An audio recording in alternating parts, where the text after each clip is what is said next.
Go ahead. Joe. Joe. We haven't talked about that, right? Yeah, we ain't talking about that. You get introduced twice. Hey, go ahead and take that sport coat off so everybody can see those guns. All right. It's all right. Coach Danny Hayes of Gwynn Park High School, Prince George's County. He's the head football coach, started in 1998 and to present. His record is 149 wins and 42 losses. 160, He has won 12 county championships. He was 14 years in the state playoffs. In 2000, he was a Maryland State finalist. In 2005, he was the Maryland State champion. Gwynn Park, he's proud to say, he's very proud to have 5 players presently in the National Football League. 6? Okay. In 2000, he was named the Pigskin Club Coach of the Year. And in 2005, Redskins Coach of the Year. Please welcome Coach Danny Hayes. All right.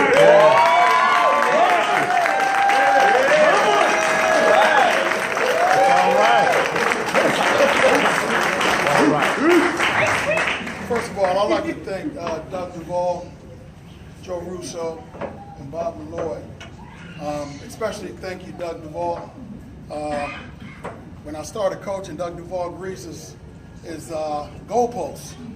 Because we had a coach that likes to jump up and do pull-ups on the goalpost. Found out that he jumps up and he slips and he falls.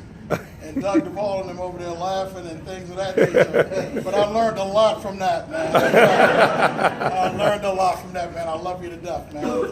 And Joe Russo the same, man. I've been knowing you for a long period of time. And thanks a lot because I've been watching you guys, especially Bob and Lloyd. Thanks a lot for the call, and I've been watching you as well. And I thanks a lot for my daughter and my son, who pretty much gave up at least 20 years of their lives to sacrifice their dad in order to coach. Yes.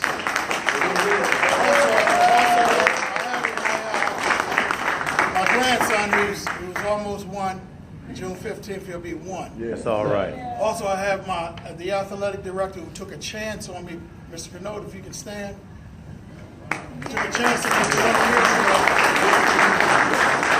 When I walked in with a couple of coaches who started me off, which Keith and Kevin, if you two can stand. Hey. All right. Good job.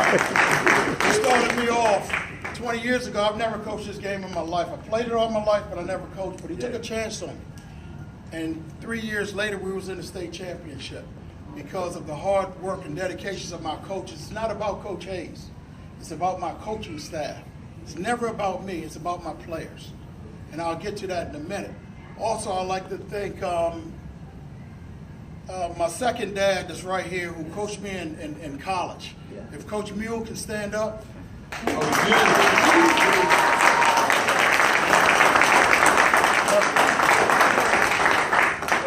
He taught me about life. He taught me about life. We played defense. I played defense with Keith and Kevin as well. We had the #1 defense in the nation when I was playing. And we weren't allowed to even watch the offense. We punted on 2nd down. So that tells you something. It's just that he got me prepared. He always said to me, if you don't work, you don't eat. So we had to make a choice on the things that we did in life dealing with college football, which got me ahead of the game when I started coaching high school. I would also thank my beautiful wife, if she can stand. We're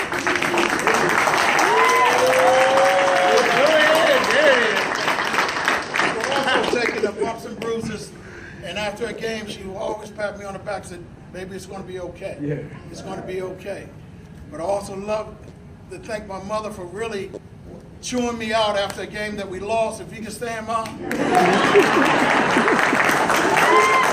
Listen. She made me a lot better, Coach. Trust that, because she came to just about every single game that you can come to, and also really gave me every little thing she needed to give me in order for me to go forward. Also, the 6 guys in the NFL, and we have Mr. Taylor here. His son is getting ready to play for the Washington Redskins. The first-round pick for the Cleveland Browns in 2011, Phil Taylor from Baylor. But I really enjoyed, and also it was one that won the Super Bowl with the Patriots. and I guess he was going to come a little later, but he might miss it. But other than that, I'd like to have my coaches who are currently coaching with me right now, if you guys can stand.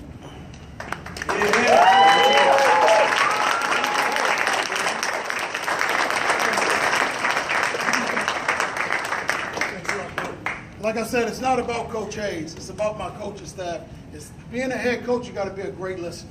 That's the number one thing, is to be a great listener and keep God first in your life.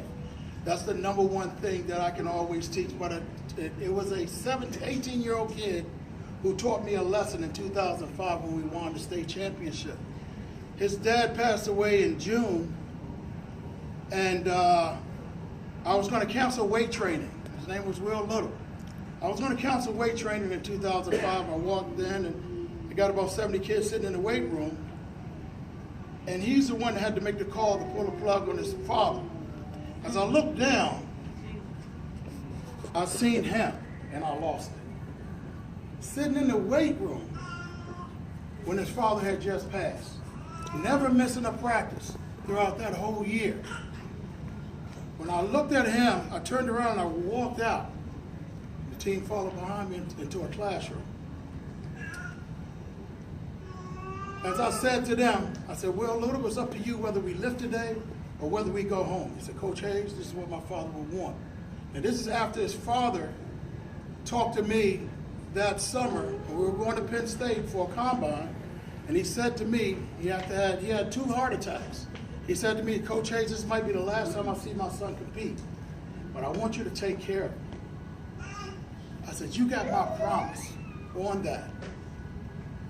After the passing in June, my dad passed August the 19th on a Friday. So I learned a little bit of not missing practice, going back and forth, taking care of the arrangements. After August 19th, grandmother called, who's 101-year-old, called us on August 20th, saying that bring her son home, which was my dad. On August 21st, she passed. So I had two double whammies all at the same time, along with William Little's dad. Me not missing a beat in practice, me not missing a beat or what have you, it took an 18-year-old to make me strong. It's all right. And that's what it's all about. But that doesn't end. The story doesn't end there.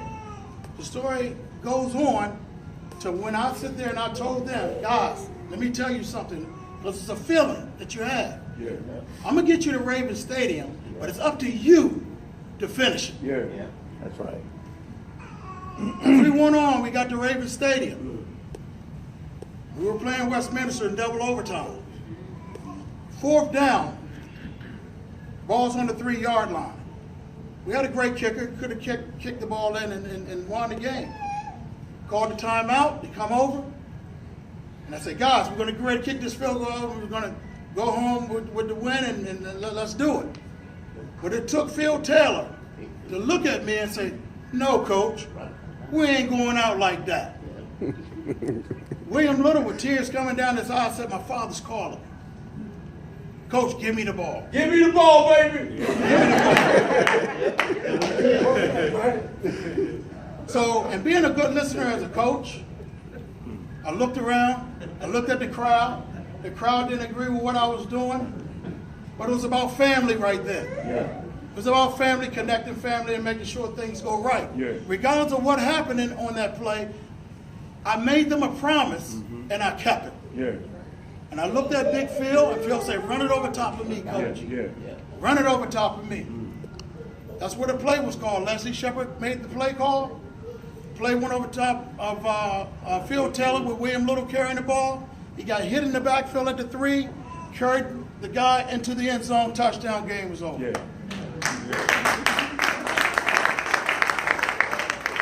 But that's life. Life teaches you a lot of things as a head coach. Life teaches you a heck of a lot of things as Coach Mew taught us. Life ain't promised to you. But what are you going to do while you're here? Is it for you or is it for everybody else? I love to see people smile. After that state championship, I looked around and I love to see smiles on other folks' faces. That's me. I'm proud of you guys that's here today to watch us get the Hall of Fame, but my journey is not done. I got DeLon Parrish is back there, state championship two years in a row for the Wise High School. Let's give him a hand.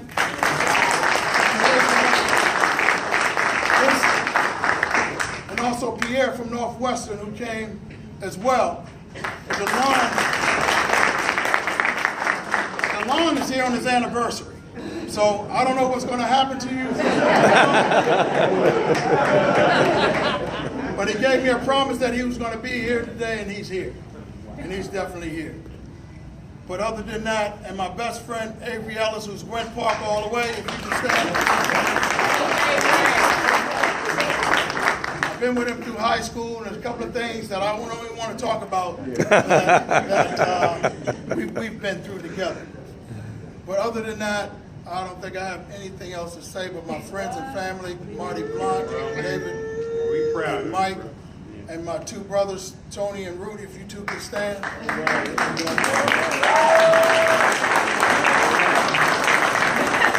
This is what keeps me going. This is what keeps me going. Is my brothers give me a phone after every single game and let me have it, or let me know exactly what could be done. But you can learn a lot from a loss, more so you can learn from a win. But bottom line is just making sure you dot your I's and cross your T's. Everything should be fine. And I love every last one of you guys, man, for being here. Right. I really appreciate it. Yes, sir. Good job.